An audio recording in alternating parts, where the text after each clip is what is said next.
Hi, this is Professor McGuire, and welcome to this video lecture discussing land use, introducing the concept of land use, and also overviewing private controls of land in relation to United States environmental law and the policies surrounding land use control to achieve environmental objectives.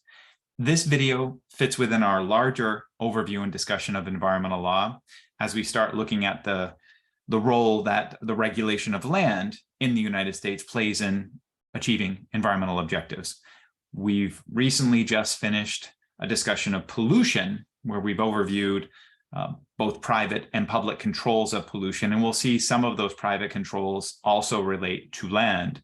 In the pollution lectures, we discussed mainly air and water pollution as medium or areas of environmental control, and one of the difficult things that we noted was it's hard to understand private controls of air, particularly air, but also water, just because it's so relatively speaking amorphous. It's hard to see private interests in particular areas of air, because air moves, right? Air is something that's not held, like land, for example. Land has specific metes and bounds, specific, latitude and longitude, specific geolocations we can identify, and relatively speaking, it doesn't move. And it's much easier for us to understand at least the private concept, or the concept of private control or private ownership over land, and therefore enforcing whatever those private rights might be. So I'm just saying that at the outset so we can understand that looking at the medium of land use control, there's going to be some ways in which we can distinguish between some of the discussions we've already had over pollution, in particular water and air, and some of the difficulties we have in understanding those concepts related to land use.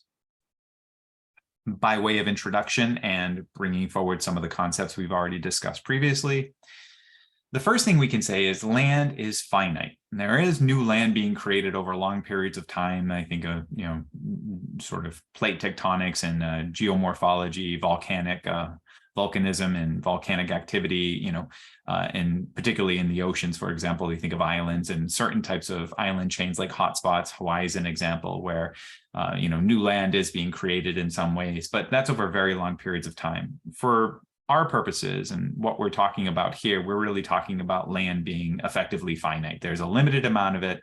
It doesn't really change, not in terms of human timeframes, and that's what we're looking at and thinking about here. So for all intents and purposes for our discussion here, we're thinking about land conceptually as finite. It's here, not making more of it, not creating more of it. The other thing we can say is that it's really easy to understand that land, at least in the United States and many other countries, it's subject to ownership or privatization. A lot of the land is privately held, and that's certainly true in the United States and many other countries. And so that means that you have the opportunity for competing uses. And what I mean by that is, if you think of a situation where, for example, public lands, there's a decent portion, a large area of the United States is held in trust for the public. They are public lands. That means they are both federal and state public lands, but just thinking federally, there's a lot of land that is public lands, particularly in the western portion of the United States.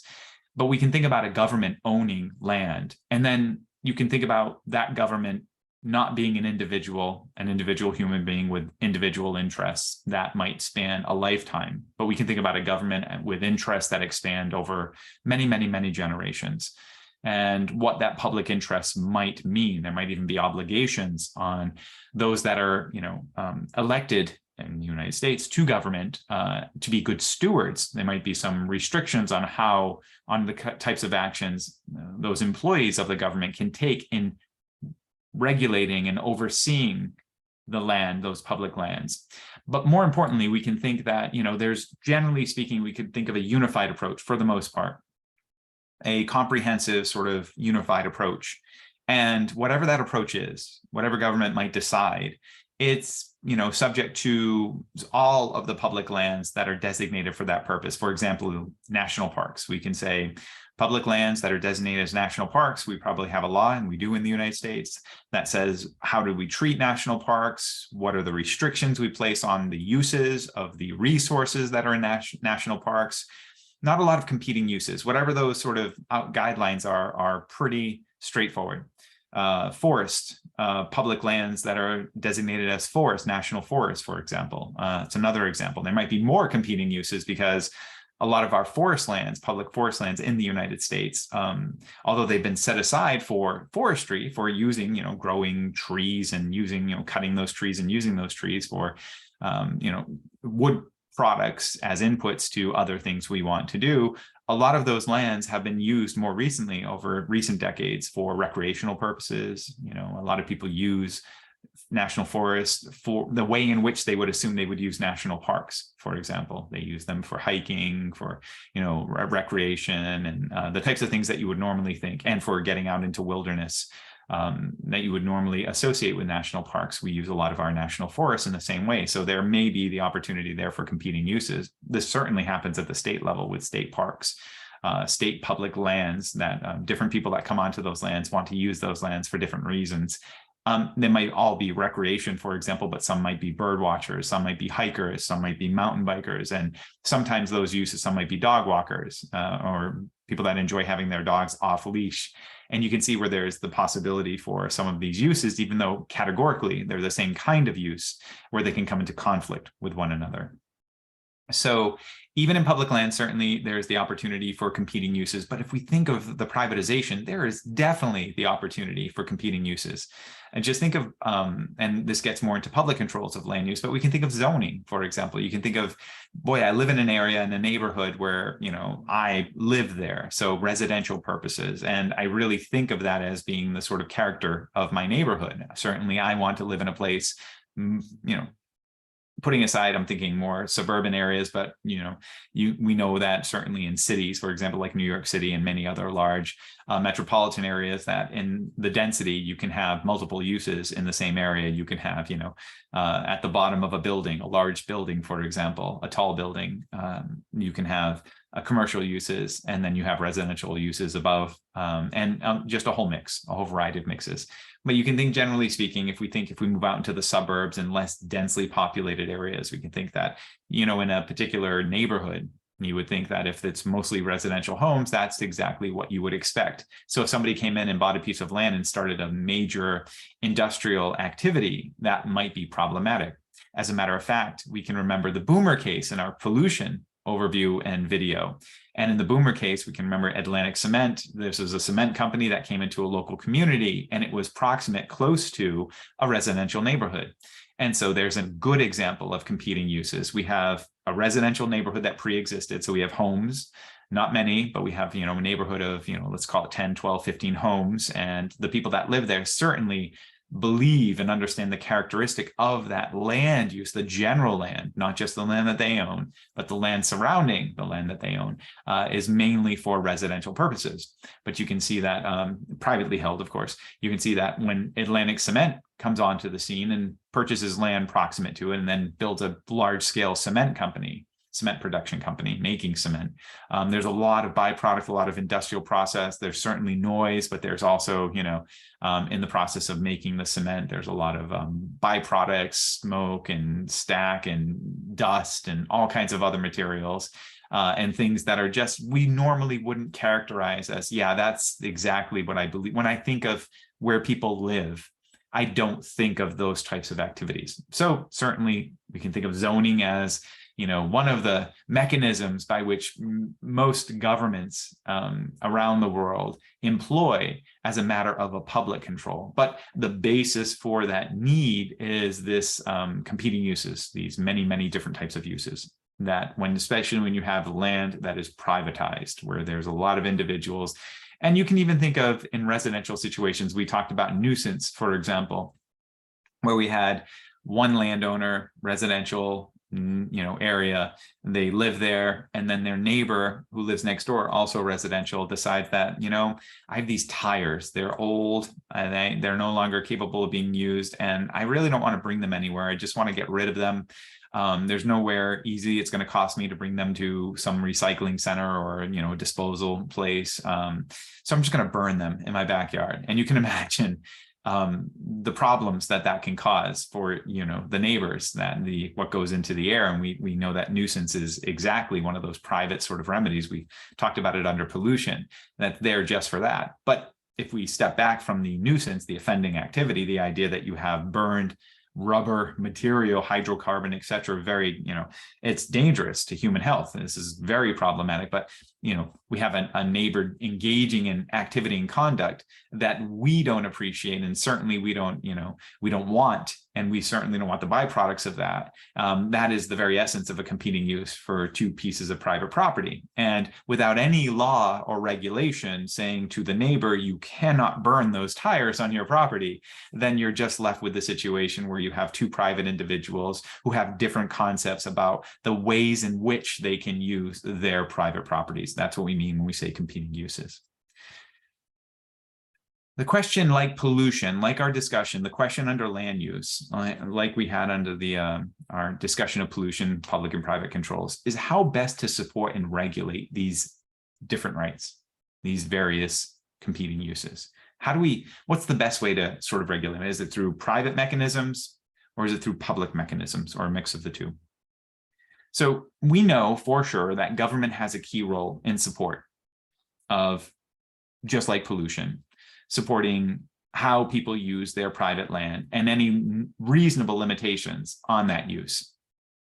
We often say in the United States, I know that there's a lot of discussion, particularly over the past few years, about individual freedoms. We have our US Constitution, and it's not the Constitution necessarily, but it is the Bill of Rights. I mean, there are aspects of the Constitution, certainly, but it's really the Bill of Rights that creates those fundamental individual rights and freedoms from government interference. So it says, you, citizen of the United States, for example, you have these foundational rights. And in the Bill of Rights, there's 10 amendments, and many of those amendments talk about those fundamental rights.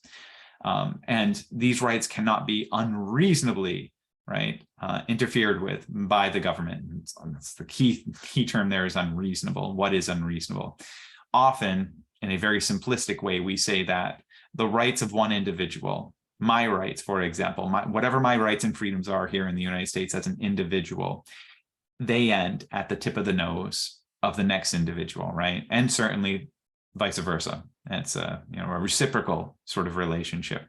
Whatever rights any other individual has ends at the tip of my nose, because otherwise then we would have to make a judgment about one's rights exceeding the rights of another, or you would diminish one's rights at the other. You would aggrandize one person's rights at the expense of another's, right? If they could exceed the tip of your nose, for example, or my nose, right? If we didn't, our freedom has necessary natural limitations. Otherwise, it's just mainly giving power to one at the expense of another, to say that one has rights over another.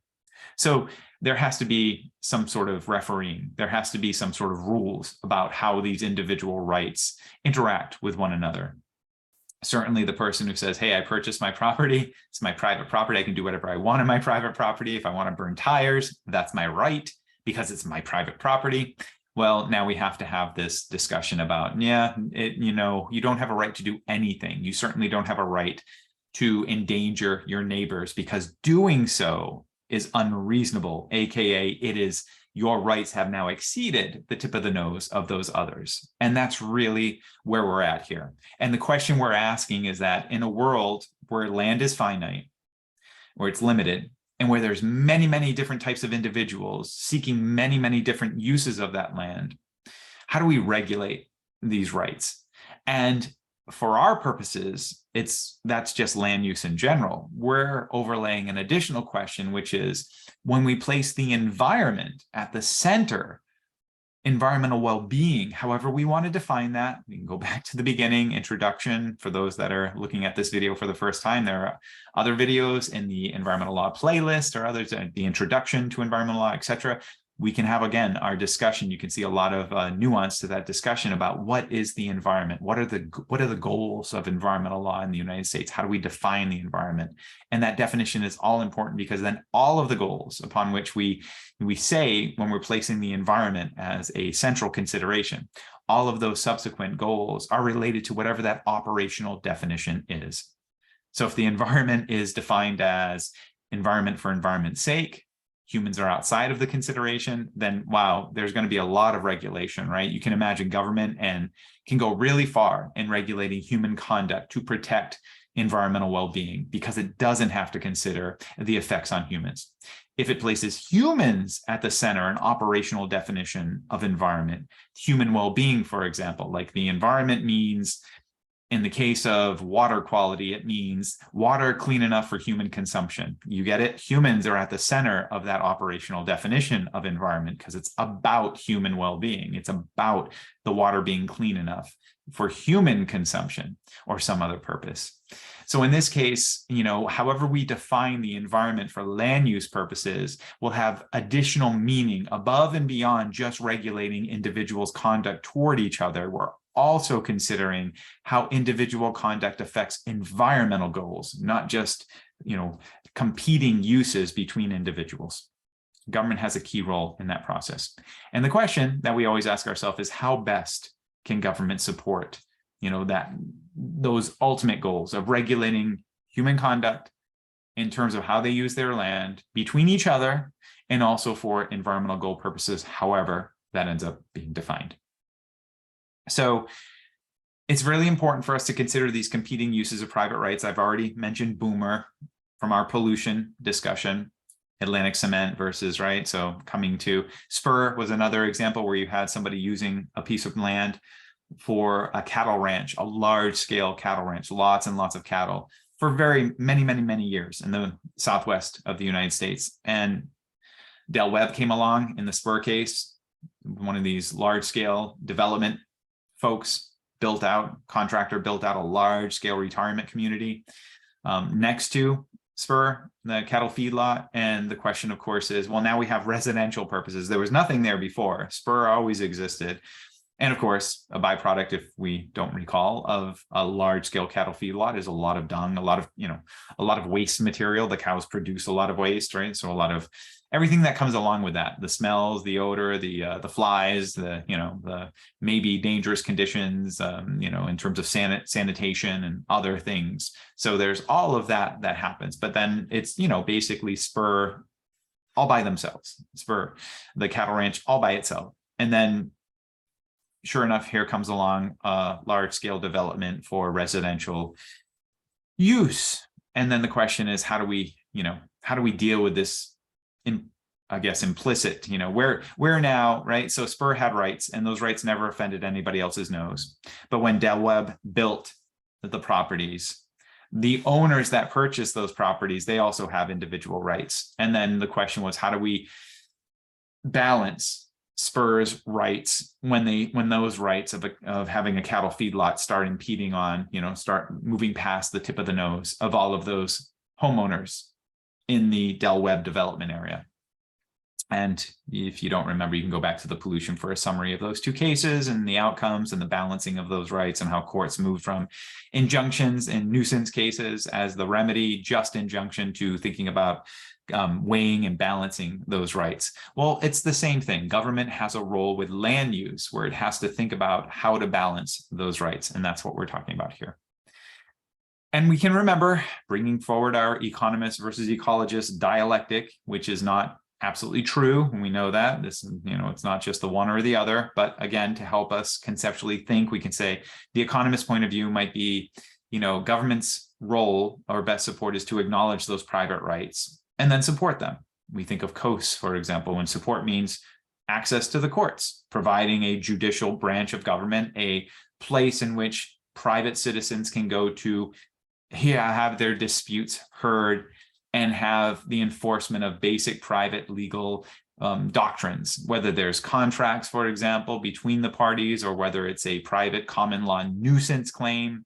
That's the common law tradition, but these are private remedies to the problem at hand. So maybe the economists would say the most efficient approach is to acknowledge those rights, define them in the law, right? Whether through nuisance, contract, etc., right? And then support the private remedies available for violations of those rights by providing a court system. That might be the most efficient, would be the economist's argument. Whereas the ecologist might say, look, government support shouldn't be very reactive like that. It should be way more proactive and comprehensive. And what I mean by proactive is more specifically identify where those rights begin and where they end. That would be like zoning, for example, right? You cannot do these types of activities in this land. So if you purchase this land, it's only limited to these specific purposes.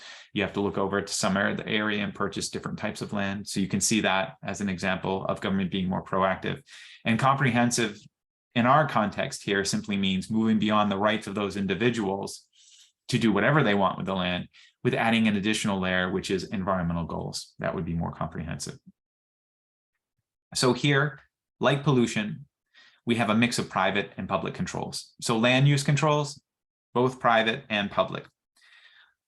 We're going to focus here on the private controls, but before we do, just to get our heads back into this idea of what are we talking about here, let's bring forward this basic concept that we've defined before, this sort of relational contextual concept where we have a way of thinking about the environment and why is the environment important? Why is it a consideration? And where does it fit in terms of land use regulation as something to consider, maybe proactively, and what's the problem with just being reactive?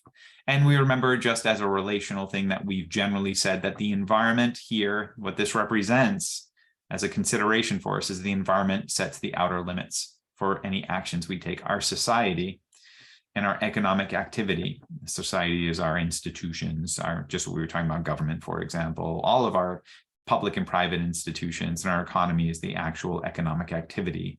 And the economy is bounded by our social institutions, and I think that's been well shown and proven in most instances.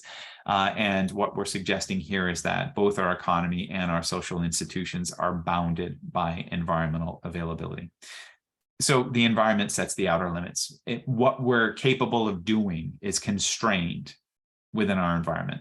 What we're capable of doing in terms of, even if we didn't want to consider, like we said, land is finite. There's a simple example. If we just look at the land, there's a finite amount of it. So what we want to do vis-a-vis space, the availability of space, it's limited. I know that, it's not just the lands in terms of, X and Y. We can also add the Z axis, or, elevation, for example. That's also part of the environment, which is the air. We think of, again, metropolitan areas. It's like, well, we don't have a lot of land in terms of X and Y, which is the area, the base area, but we can add a lot of height. So we can have maybe, I can have a building that's 500 feet by 500 feet, but it can go up 500 feet. And that adds a lot more sort of usability in space, but that all equals the environment. And so all of our decision-making is bounded by that finite space when we talk about land. Or if we're talking about, water, the environment sets the outer limits in terms of its capacity to make water available, and its capacity to actually make water not only just generally available, access to water in and of itself, but also provide water in a way in which we want to use it. Water clean enough to drink, water clean enough to pot. Otherwise, we have to engage in actions, right, to make that water sufficiently clean for our uses. But there are outer limits in terms of our capacity to do that. So in terms of land use overview, before we get into some of the specifics of private controls, most of the land in the United States is privately owned. We talked about this. Well, we said that most of the land is finite, and we said certainly is privately owned, right? But in the United States in particular, at least 80% plus is privately owned. Thus, the ownership rights are distributed to private entities, individuals, companies, trusts, etc. So it's not just, my example was residential. You have two individuals using land, but we can also think of Atlantic Cement, for example, from the Boomer case. Atlantic Cement is a company. So private company, purchase land, want to use land in a certain way. And so there's many different ways that land can be held, privately held in the United States. And that creates a whole variety of interests. And with so many owners, there's the potential for many different conflicts. The question in environmental law is how best to manage these conflicts. In terms of public controls, they're large scale and proactive government policies. That's usually what we're talking about. And we'll get into those in detail in the next lecture, but we can just think conceptually that, that an ecologist argument would say that these public controls are really where the action is at. We can be very proactive, we can scale, meaning that we can have large restrictions or large uses of land that are similar in kind. And what I tried to do at the beginning is give you examples of that with publicly owned lands that we already have, that like national parks, etc. Much easier to sort of have widespread rules and regulations for control purposes.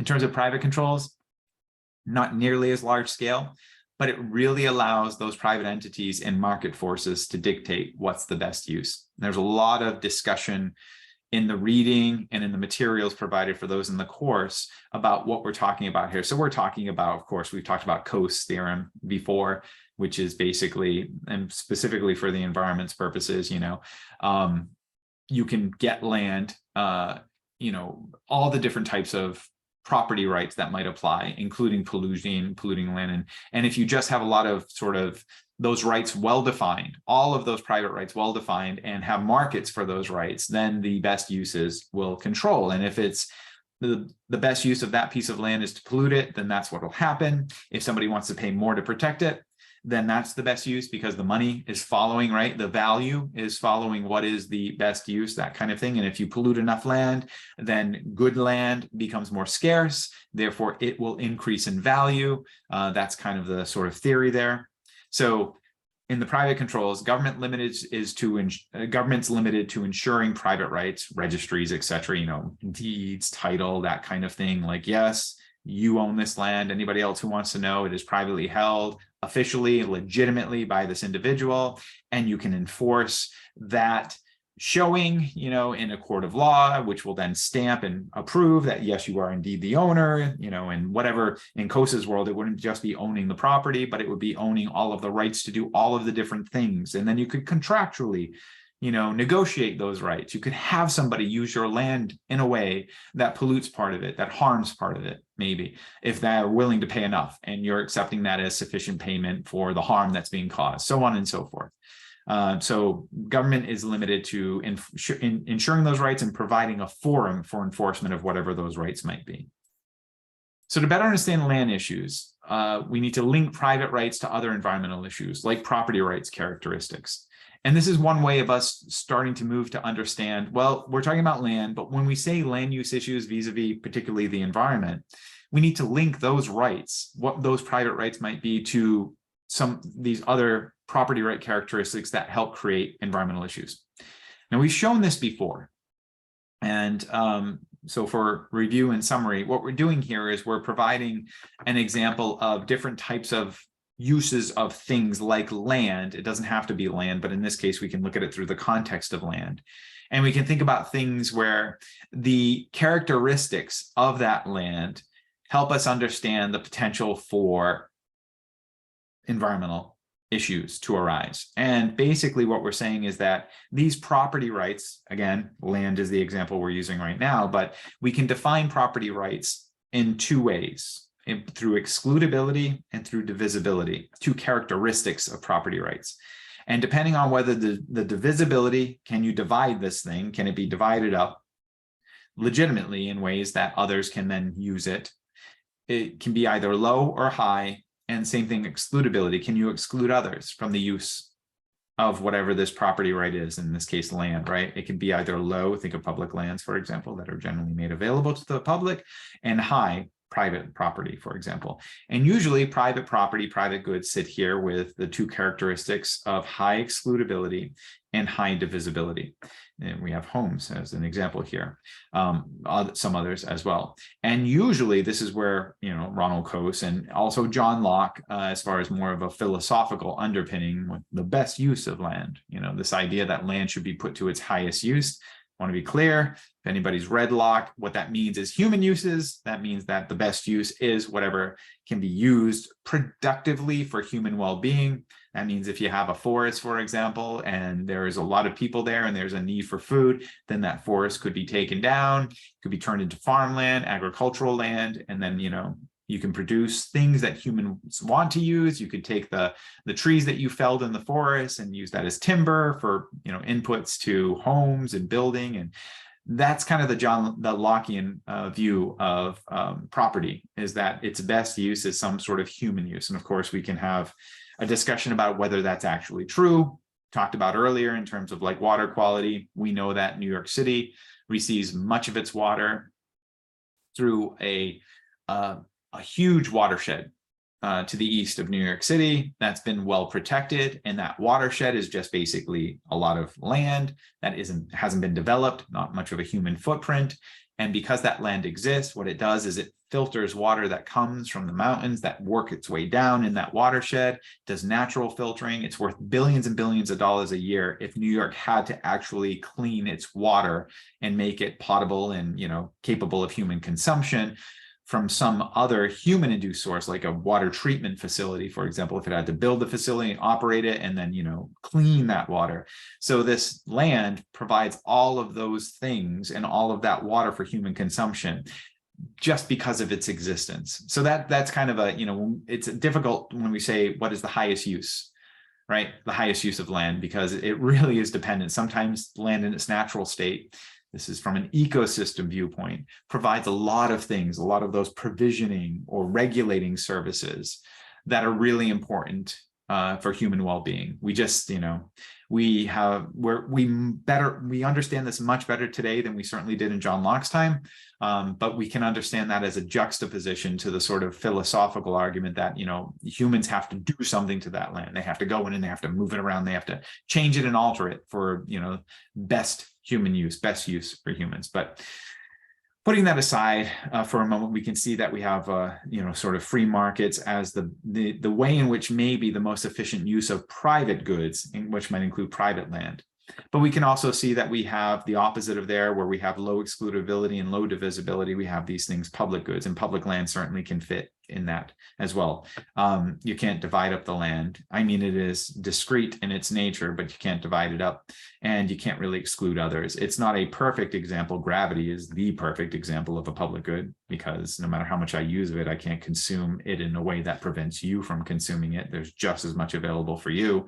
But it's a good example to try to get us in the headspace of what is a true ultimate public good, because otherwise public land, right? Public land it's fixed. It's not unlimited in its size, but generally speaking, it is not excludable, or has low excludability anyway, and low divisibility. Gravity has no excludability and no divisibility, 0 instead of just low. So gravity is at the very far end, and then we have these things called total goods, which are a mix, and then common pool resources, which is really where a lot of our environmental problems exist. And what's fascinating is that common pool resources and private goods both share the low excludability characteristic. I'm sorry, I apologize. They both share the high divisibility characteristic. The difference between private goods is not the divisibility, but the excludability. So common pool resource issue happens when we have air as an example, or the ocean, where it's really hard to exclude others. And so I think my example for, here's the example of the two pieces of adjacent private property, where you have homeowner A that's enjoying the use of their property and not doing anything much, but then homeowner B, who lives next door, decides to burn their tires. When they burn their tires, they're really doing nothing as far as the actual physical property. It's not like that they're invading physically, moving their fence into, property owner A's property, like trying to take over a piece of the physical property itself. But what they're doing is they're allowing that, from the burning of the tires, allowing all of that bad polluted air, that very caustic and harmful air, to move into the property. So what's happening there is that, you cannot stop, because the way that the air works, right? You don't have a bubble around your property, so you can't prevent that bad air from coming in. So that's a perfect example where we have what are, private property, but the limits of private property rights, because of the air that's shared necessarily between the two properties, it creates the circumstances upon which one person's actions from their personal private rights can affect another person's. That literally their their act to burn their tires as free as they want it to be now impinges on the other person, moves past the tip of their nose, because it takes a medium air and creates a really significant environmental issue for the welfare of the next door neighbor. So now in that instance, you would think, well, the next door neighbor, property A owner needs to do something, right? So what's available for property A owner to do? In the case that we're talking about, if there are no public restrictions or public laws to prevent the adjacent landowner from burning tires, then it's entirely reactive. The only thing property owner A can do is to allow the tire burning to happen, because they can't proactively prevent tire burning if there's no law that allows them. And then or they could seek a preliminary injunction, but let's just put that aside, because then you'd have to show likelihood this is going to happen, so on and so forth. Put that aside and just assume in this sort of vacuum, this experiment, that the only recourse they have is reactive, is after the adjacent landowner burns the tires. They can only now claim, some right and go enforce that in a court of law. And that's a limitation. So what this shows us is a limitation on the sort of Coase theorem, because the only thing, let's say a nuisance claim, for example, they can do is, after I've suffered harm on my property, can I go and seek redress? And that's problematic. So you can see maybe where there's some limitations to just allowing private remedies to exist. So another thing that we should probably at the outset identify here is, in the United States, this sort of spectrum where we can say, look, this deals with government, right? So this is just helping us understand the juxtaposition as an overview before we get into private rights, between what government can do and what it can't do, and what are maybe some of the limitations available. So in a world where we said government has the capacity to take action, government can't do anything and everything. There is, there are rights, individual rights, that are in principle, balanced against the government's right to regulate.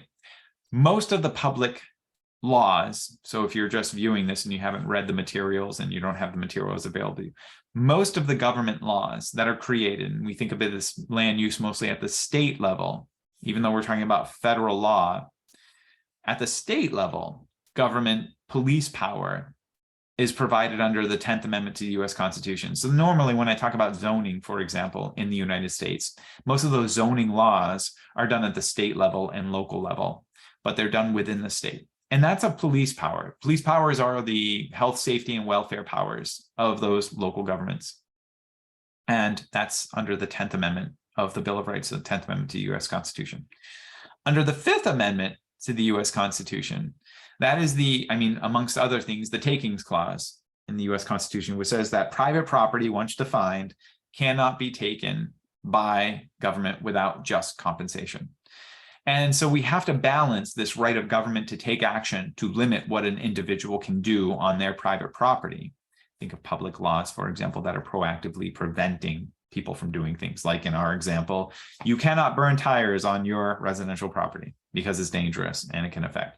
And the question is the regulation cannot burn tires go so far as to create such an interference in that landowner's use of their property, such that it constitutes a taking that requires compensation?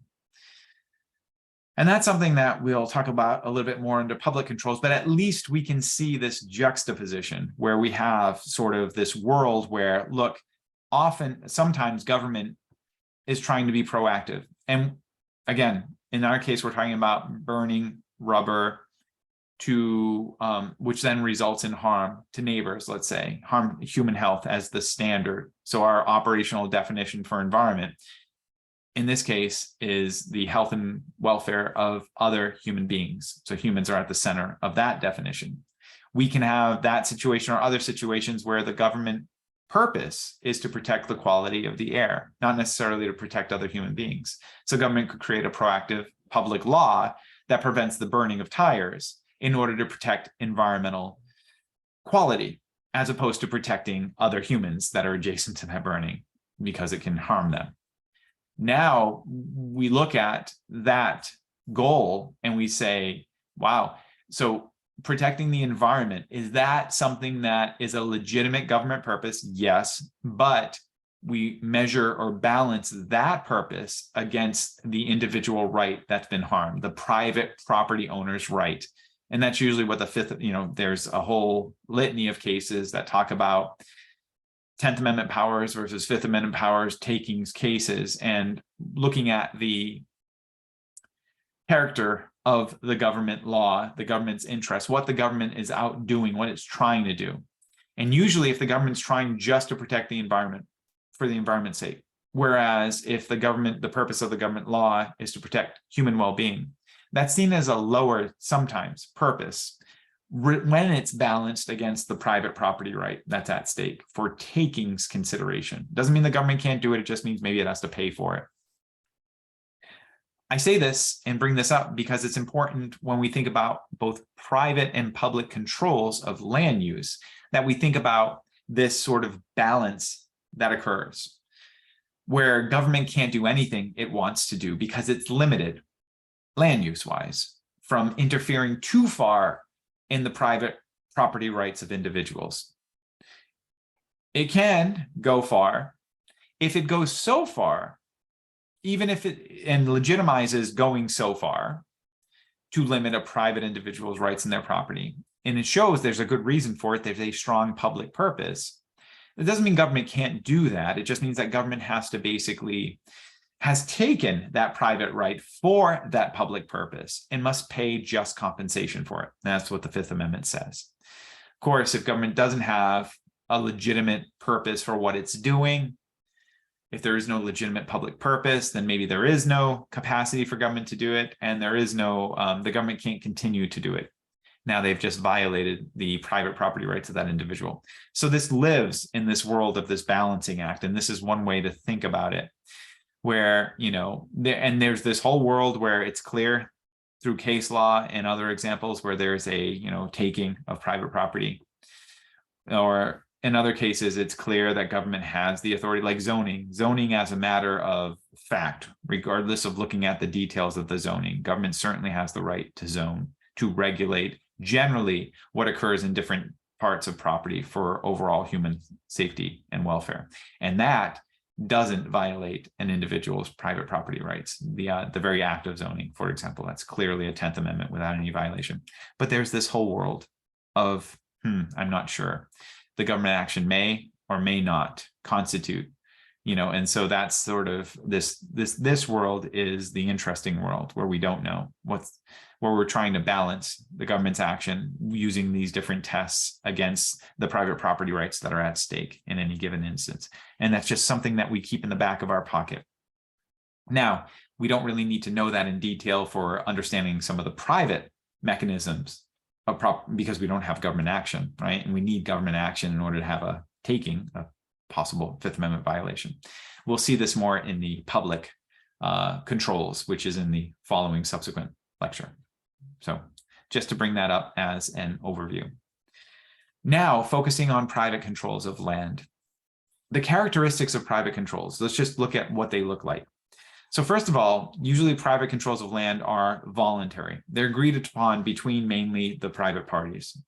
So any private controls that we have, generally speaking, they're voluntary. They're obviously private, the parties in legal effect, like contracts, for example, between the parties.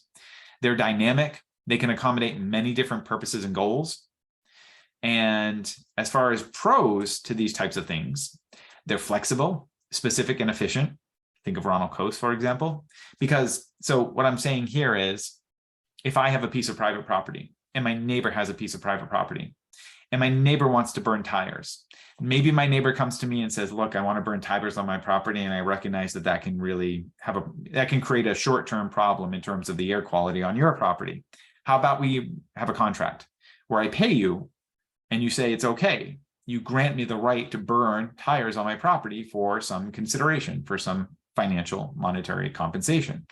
And we come to some agreement on that. We have a contract and we write it, and it's limited. I can only burn X amount of tires. I can only burn at this time during this time of year, so on and so forth, whatever it is. We can figure out all of those terms and conditions. And then, we agree. So that's what we mean when we say, for example, that some of these characteristics of these private agreements that can be made in land, and we'll talk about what they are in a moment, is that they're voluntary. They're, it's just between the parties. Neither party has to agree. The guy that wants to burn tires on their land doesn't necessarily have to, can make the offer to the other property owner, but the other property owner doesn't have to agree to it. She can say, nope, I'm not interested, so on and so forth. Or they can say, yes, this sounds good, give me X amount of dollars, so on and so forth. So that's what we mean when we say it's voluntary. Private, it's just between the parties, right? This is something that doesn't, just because I've agreed to allow somebody to do something on their property doesn't mean somebody else on a third piece of property has agreed to it. It's just between the two of us, and it's dynamic. And what we mean by dynamic is you can just think of all of the different variants that can be applied here. It's just sort of the imagination is the limit, right? That kind of thing. That's what we mean by dynamic, between the parties at least. And so the pros, like we say with COAS, is very flexible, specific, and efficient. And effectively meets the parties' intentions and desires, at least the parties to the agreement. And that's, if we think of John Locke, that notion of highest use, we can see that in this sense, at least. We can say, well, the parties, the people that own the property, are agreeing in that moment. Those individuals, they might not own that property forever. They might not think about all of the outcomes. They might have buyer's remorse, so on and so forth. But at that moment, they, when they agree to it, we're assuming that they are effectively meeting the intentions and desires, what they wish to happen.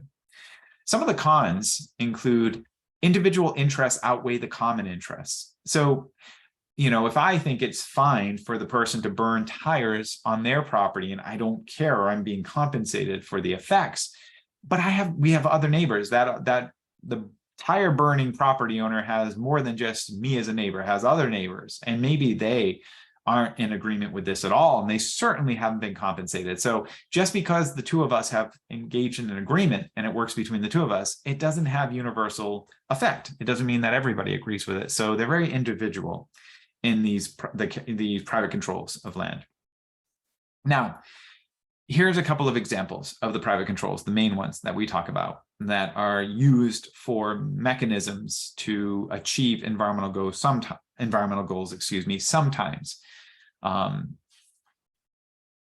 between private parties. Nuisance, here's our old friend nuisance from pollution. And we can carry forward the concepts introduced in pollution. You can go back to it. We've already overviewed and discussed it. It's an unreasonable interference with the use and enjoyment of one's property. Boomer and Spur introduces to the concept that normally in nuisance, you get an injunction. However, in those cases, and now we see that the balancing of the parties' interests is what's important. In Boomer, Atlantic Cement, a lot of economic activity, not a lot of homeowners affected. The best outcome in that particular instance was that we allow the cement factory to continue, but it pays for the harm. This is the example where I've agreed with the landowner to burn the tires. They're going to harm my property for a period of time, but they're paying, the tire burner is paying for the privilege, and therefore I'm being compensated. And that's kind of the outcome in Boomer. Whereas in Spur, even though Del Webb developed the property well after Spur existed there, the cattle feedlot, the court determined that the actual owners of the property, not the developer, were innocent third parties. They didn't realize that, it was Del Webb that should have realized that this would have happened. And therefore, in that case, because Spur wasn't a huge economic activity in that significant retirement community with literally thousands of homes, was generally speaking more valuable, than the Spur was enjoined there was an injunction from continuing the cattle feed operations, but was compensated by the developer, not the homeowners, the individual homeowners, but the developer, who should have known better. So in both of those cases, we see situations where, there's the balancing of the interests as a mechanism, not just an injunction, but the balancing of interests to determine what is the fairest outcome between the private parties. Definition, as I said, is the unreasonable interference with the use and enjoyment of the landowner's property. That is what a nuisance is. And we've talked about it again. We introduced this concept in the pollution section.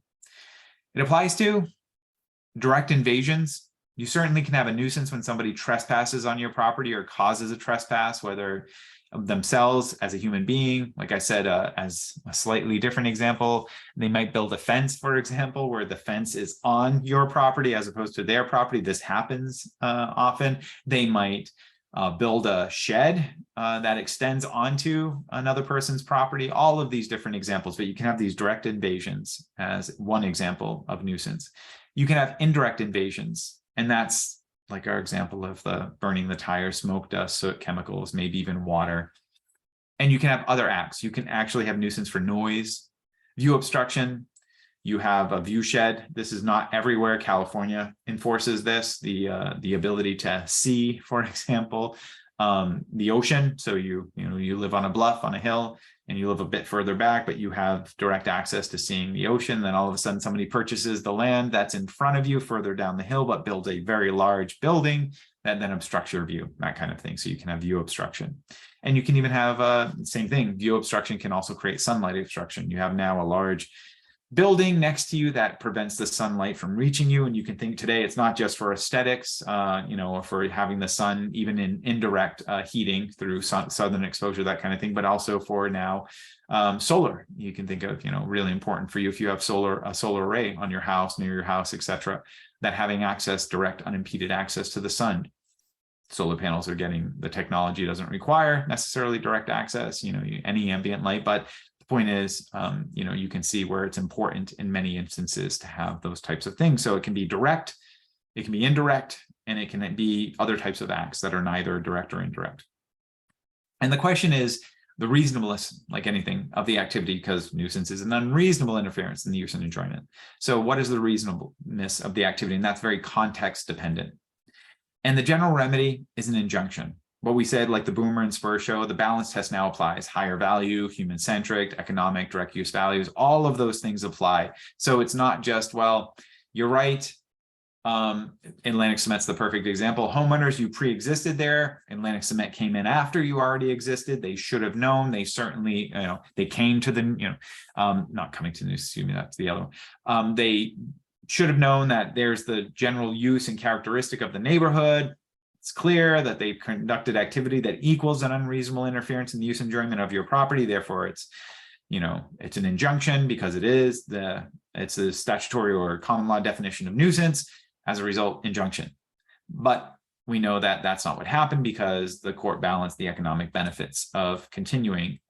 Boomer employed hundreds of employees, millions of dollars of economic activity in a small town, a lot of millions of dollars of property tax, that went into the local public coffers. So really overall an important thing. And therefore, because of all of that economic benefit, but to be able to pay for the harm. And of course, we can see the problem with that if we now put the environment as the central theme, because now imagine the environment, just the environment for the environment's sake or environmental well-being being sort of balanced against economic interest. It's really hard, right? It's really hard often, unless you have a really good understanding of some of those environmental benefits. If it's not easy to relate them to dollar values and relate them to, or relate them to human well-being, then you can see often in that balancing test where the environment's going to fail. Certainly we allowed the air, and the noise in the Boomer case from Atlantic Cement to continue to disrupt the well-being of those neighbors, but they were paid for it. But that doesn't really help, does it? Now you're living in a house where just you can't go outside. I mean, you understand there's serious limitations to that. So there's nuisance. As far as easements for private regulations on land, the general definition, easements is really where we're talking about these sort of interesting things where you can contractually agree between two parties. They're fascinating, but the general definition of an easement is the establish a right of an individual entity, A, to use the land of another, B. Technically, when we talked about the burning of the tires, for example, in that case, it would be that the right, of burning tires, that contract would be technically an easement of the airshed to use the airshed of the neighbor for whatever emanates from the burning of the tires. Often easements are physical, it's like access, and we'll give you an example of that in a moment. Like, in other words, I'm going to use your land to access. And so in our case, the benefit of the easement runs to the person who wants to burn the tires, that landowner, and the burden of the dirty air runs to the owners of the adjacent land that are going to allow the bad air to come into their property. But technically we could call that an easement. There's an easement to burn tires and allow the smoke to physically invade the other land. There are three types of easements. There's really two main types, and that's an easement appurtenant, and that means when there's a land-to-land scenario. And in our case, what that would mean is that the right to burn tires would run with the land. It's not individual to that landowner that wants to burn tires, but actually the agreement is for the burning of tires generally on that land will be allowed, whether it's that landowner or somebody else. And that would be an example of an easement appurtenant. So the land has the right to burn tires, not the individual. And the other land has the burden of receiving the dirty air, not the individuals. So that's something that if they were to sell, if that's the type of easement they had, the land to land, and if it ran in perpetuity forever and ever, when they sold their lands, they'd have to identify this. It would be in the record and it would run, meaning that the subsequent landowners would have this benefit, burn tires on the one land, and burden accept the dirty smoke on the other land in the future if it was an easement appurtenant. And then there's an easement in gross, which is person to land. So, and that's just the different example there is that the right to burn tires, instead of it running with the land, in our example, it's just to that individual, the person who is burning the tires. Once they die, once they no longer own that land, it doesn't continue. It doesn't continue to the next landowners. It doesn't continue to other individuals. It is just to that person. That's an easement in gross versus an easement appurtenant. That's the main difference. The third type of easement, which is not real, I mean, it's different. It's prescriptive easement. Prescriptive easement is we talk about it as like adverse possession. It's the ability of one individual to gain rights in another person's land. And this is often, this goes back to John Locke's, so the idea, John Locke's efficient use of land, the best use of land. The idea here is that there's land that's owned privately, but it's not being used. The landowner's not around, and not putting it to its best human use, just letting it sit there. So some other individual comes onto the property and they start using the land. It's not theirs. They're technically in trespass, but nothing's happening because the landowner isn't aware. The landowner is not around, not taking care of the land, not seeing what's going on. And then that person or entity that goes onto the land starts using the land. As long as they meet this HOAC or HOAC, the hostile, open, actual, and continuous. And what this means is that as long as they use the land in a hostile nature, meaning that they're using it not against the interest of the landowner. The landowner doesn't want the person there. The landowner doesn't want that activity going on, hasn't allowed it, isn't interested in that happening. Open means that they're not hiding it. They're not doing it in secret. They're not camouflaging themselves as they do it. Actual means they're actually doing it. They're doing it for, and continuous is continually doing whatever they're doing, improving the land, farming it, building a house, living on it, whatever it might be, for a statutory period. And in different states in the United States, there's different, I think they might run from as low as 5 years to as high as 20 years of doing this in order to gain a prescriptive easement, gain the right to use a portion of land or the entire land. And sometimes you can even gain, they call it quiet title, but you can gain actual title to the land. You can then go to a court and you can claim through adverse possession via prescriptive easement that you have used a piece of property hostilely, openly, actually, and continuously for the statutory period. And if you can prove all of this, all of those elements, then it's entirely possible for the court to provide you with title, actually take the title from the actual landowner and give it to you. That's fascinating. And that's so is at the heart of what we talk about when we think of this sort of Lockean human-based use, like take land from its natural state and turn it into some other use that humans would normally do. And if you do so, geez, we're going to reward you. We'll even reward somebody who does it in who basically trespasses on another person's land, as long as they do it under these circumstances and in this way, and we'll reward them by giving them title. So that's the other type. They call it a prescriptive easement. It's really adverse possession, but the two main types are the easement appurtenant or the easement in gross. All of these types of easements are derived from common law. They're focused on individual landowner interests. I just want to be clear on that. And they're not necessarily focused on large-scale societal planning. You can see in these instances, right, that we are not talking about large-scale planning here. So representation of an easement, very simply, this is a physical easement.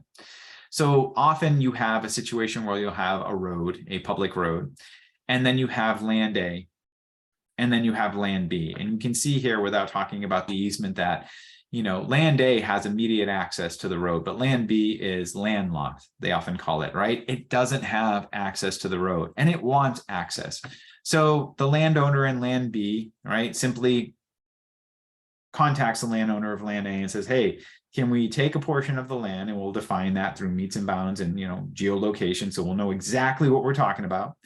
Can we take a portion of that land, and can we make it from the road through your land to my land? And can you grant me technically the easement with land here, at least for the burden land? Can you grant me an easement in that property? And again, that easement, if it's an easement appurtenant, it's land to land. So this is the land that's burdened by the easement, and this is the land that's benefited from the easement. This is an example of an easement appurtenant, because if it was easement and gross, then that just means that the land is benefited here, but it's limited to the landowner, and it dies with the landowner. But if it's land to land, easement appurtenant on an easement and gross, then it's, then no matter who owns these lands in the future. And depending on the easement, it can last for years. It depends on, it's a contract. So it just depends on how it's written. It can last in perpetuity, forever and ever. And you would think if you're in land B, if you want to develop this land, you really need this to last forever, right? Because otherwise you're landlocked. If it goes away in 5-10 years, then all of your efforts are for naught if a big part of it is access, is moving in and out of the land. Otherwise, you have to use a helicopter or something, or, some other strange way of trying to get to the land that seems burdensome. So anyway, there's the representation of how an easement generally works. The easement's there to provide a real benefit, a tangible benefit. And that's the traditional, normal, physical easement. It's usually an easement for access, and it's because people have purchased property that can no longer be benefited, can no longer be put to its human best use vis-a-vis lock development, aka development, without this access to the public roadway. Negating the purpose of an easement. This is just to be clear, because the materials talk about this. Sometimes easements, the purpose of an easement, even though it might be for perpetuity, etc., sometimes its very purpose can just go away. So, for example, if landowner A, right, wants to claim, look, I don't want to give you, I want to use this part of my land, I want to keep it as a road or some, and there's all types of things. We don't have to get into details, but in terms of, if you're the burden land, then it's terrible. It's not terrible, but it's difficult, because often if you have an easement agreement without it being said otherwise, the burden of the land is burdened here, and maybe even the upkeep. So if this is meant to be cleared and maintained as a road for access, then land A might be under the burden not only of providing the area for it, but also maintaining it, maintaining access, not allowing trees and shrubs and everything to grow over. Because they're best situated, it's their otherwise private property around it. So they not only have the burden on the land, but they have the burden of maintenance. So you can see a situation, for example, where whether that land owner or subsequent landowner, if it's an easement appurtenant and it runs with the land, if they just want that gone, a new road, for example, so a public road used to be here, but now a new public road comes in and it provides access without the need for this easement. Then you can see where, landowner A might go claim that this easement no longer needs to exist, and might claim to have it terminated in a court, because negation, the defense would be negation, that it's no longer needed or necessary because access is now provided via the new road. That's just a sort of nuance that's important in understanding how some of these private land use agreements might work out. Covenants. So we talked about, nuisance, easements, and now covenants. Covenants are a restriction that's placed on a single part of land. So it's a restriction placed on a single property by the owner of that property that then runs with that property in the future. It's just a single burden land. There's no separate benefited person or land like easements. However, here's the normal example that we can use when we think about sort of like a planned development, where often people purchase, it could be a condo, it could just be a home in a subdivision, where there's a master document. Sometimes they're called covenants and restrictions, or a master deed. where people are given, if you purchase this land, it is subject to these types of restrictions. And you can think of the normal ones, which is, you can't paint your house a certain color without approval. There's a board, right? There's a homeowners association or a board. And these are the folks that live there that all own the subsequent properties, right? And they might be empowered to provide you with the capacity to do certain things. But the background restrictions exist on all of the properties. And so normally that's by a restrictive covenant, and it can be both private and public. I mean, this is an example of a private individual. So normally you have a developer and they purchase a large swath of land, and then they want to develop that land. So they have these subdivided lots within the development, and that's all of these areas here. And what they want to do in these subdivided lots is they want to place houses. They want to build homes, and they do. Before they do this, they have a master covenant, a master contract deed restriction that says you can only do these certain things on this property. Think of it like zoning, private version of zoning, where they say, here's the types of things that you can and cannot do, certain restrictions. And they might even include, for example, like greenscape. Like, in other words, in order to, instead of developing all of the property, creating 4 more houses, let's say here, they keep this as open space because it actually enhances the value of these properties.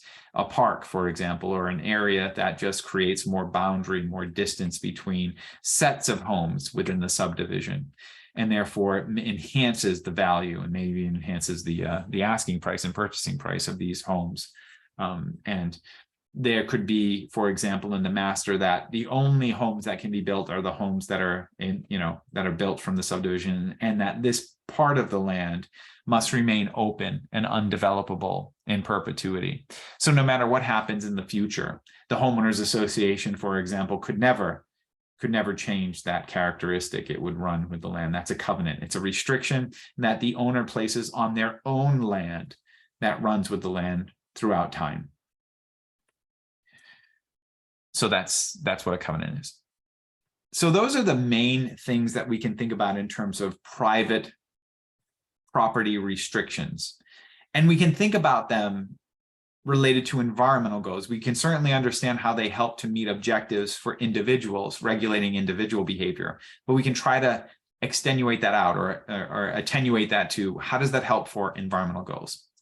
So one of the things that we can say is, certainly, we understand that private ownership of land is a foundational principle of US society. Again, I think John Locke's philosophy about land use and its highest use, it's very much Jeffersonian's principles about, private gentry landowners and how that is foundational for a democratic system.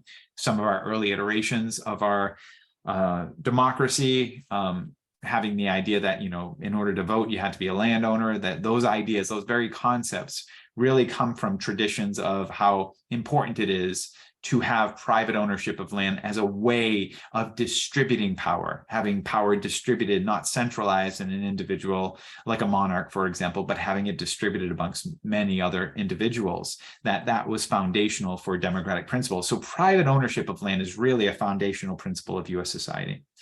And the question that we encounter here is how best to regulate, if at all, how private individuals conduct themselves on their land.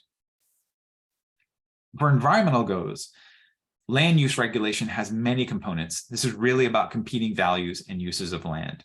So taking those two thoughts together, if we know that private land use is fundamental, about 80% of the land in the United States, it's fundamental and it's an important value in the United States, then the question becomes, what is government's role?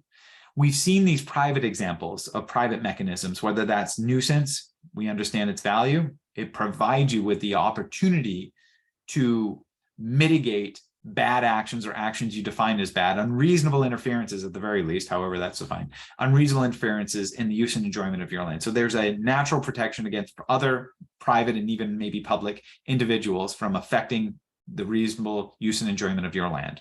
That's what nuisance does. It's very reactive and you have to use the courts. We also have private agreements that can be done, easements, right, between land. So we have private landowners that can make agreements in how their land can be used between each other. And so we can see that. And we also have covenants where a private landowner can place a lot of rules and restrictions on the use of land that it then maybe provides to other people. So those uses run with the land, right? Those restrictions run with the land. They don't just live and die with those individuals. Again, easement appurtenant runs with the land to land, as far as easements are concerned, easement and gross, land to individual. And then of course, covenants is private restrictions placed on that land. And usually it's for very long periods of time, if not forever. In perpetuity means forever. Sometimes they're just for periods of years. And that's just by contract, by agreement, by what the landowner identified in the restrictions in the deeds. And of course, we know that these restrictions can either make land valuable or can decrease the value of land over time. But from an environmental goal perspective, when we think about these things, we say, how do these help enhance?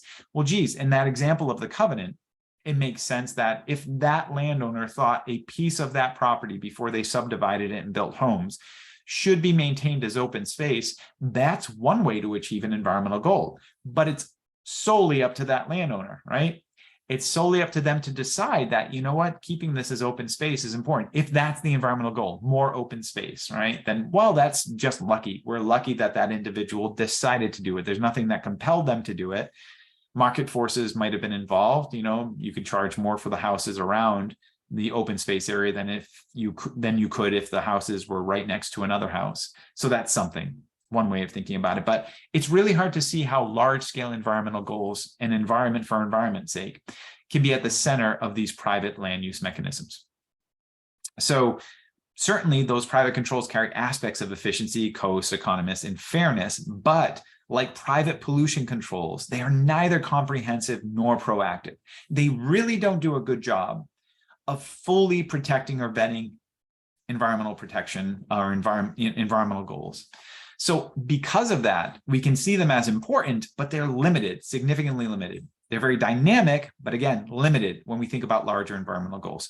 How limited are they? Well, we have to look at what those larger environmental goals might be from a public control perspective. So we can see maybe some of these private limitations as we look more at the large-scale public controls of land that are available and how they operate. And then we can juxtapose those public controls against these private controls and think about what contextually might be a better approach or a ideal or more idealized approach to environmental goals. So that's all we have for the private and overview of land use and private controls. Next video, we get into public controls. Thank you very much for your time.